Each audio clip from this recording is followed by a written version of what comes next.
Americans had given the airlines 18 months to comply. Within a year, Lee Campbell and 8 others would die in an avoidable accident. So why weren't the airlines forced to fix the problem sooner?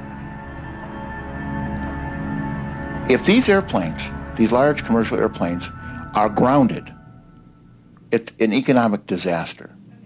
So what they do is they lobby in the regulatory agency in the United States, it's the FAA, to allow them to do the fixes over time when the airplanes are in for normal maintenance. And that way, they're not taken out of service. But when they do that, when they allow the airlines, the air carriers, and the manufacturers to fix these over time, in essence what the FAA is doing is they're gambling with the lives of the passengers and the crew that are flying the airplanes during the time they're not fixed. After the deaths on Flight 811, the FAA instantly shortened the deadline for fixing the cargo door from 18 months to just 30 days. The pressure of the Campbell's campaign eventually began to pay off. The vital piece of evidence that could prove them right, the cargo door, still lay 2 miles down in the Pacific Ocean. But as articles appeared in the American press, the NTSB commissioned the U.S. Navy to search for it. 100 miles south of Honolulu, a deep submersible began to trawl the seabed. We went to Honolulu and waited there while they had their attempts. And they finally recovered the door from 14,000 feet of water, which was the deepest recovery ever at that time. And we were phoned within an hour of it coming out of the water. But before the Campbells could see it, the door was swiftly removed to Boeing's plant in Seattle. The Campbells went in hot pursuit. We went over to Boeing and they wouldn't show it to us.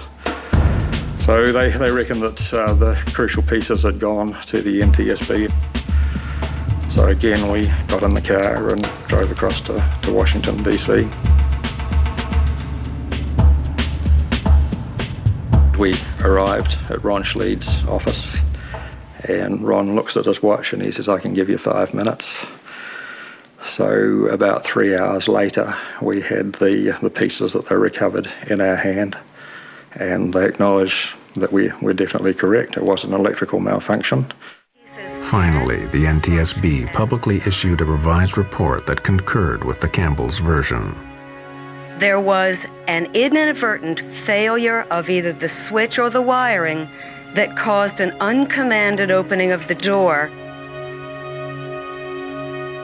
It's nice that other people know that you're right and had been all along, and the support that they had given you was vindicated. The Campbells spent thousands of dollars of their own money on their campaign. They were never interested in a financial settlement for Lee's death, but they did persuade United and Boeing to set up a university scholarship in his name. I couldn't have lived with myself if we had done no investigating ourselves. It was just something we both felt we needed to do. We didn't even discuss it. We just knew that's what we would do. Yeah.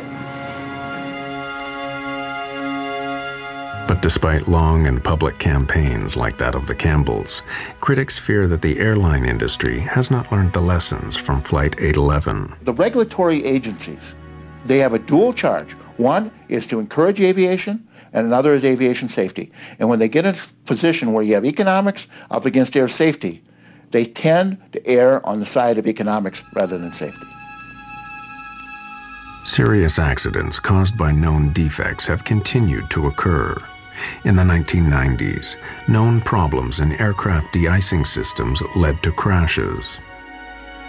At least 3 planes have had fatal fires due to known dangers from flammable insulation material.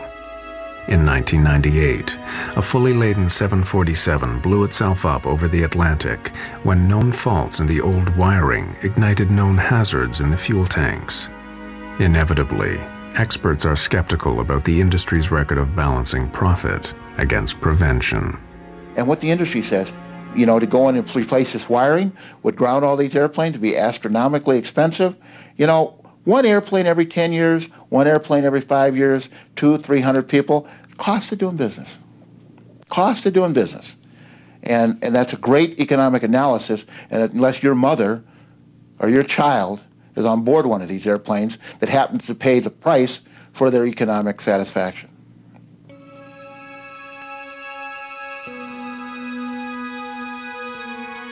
For some of the survivors of Flight 811, the cost has been heavy. Each crew member handled it differently. I know there are still 2 crew members that have never set foot on an aircraft again. It was very difficult for me. I was diagnosed with severe post-traumatic stress disorder.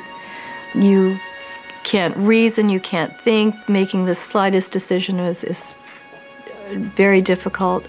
You're just at a total loss. So it was very difficult to cope with.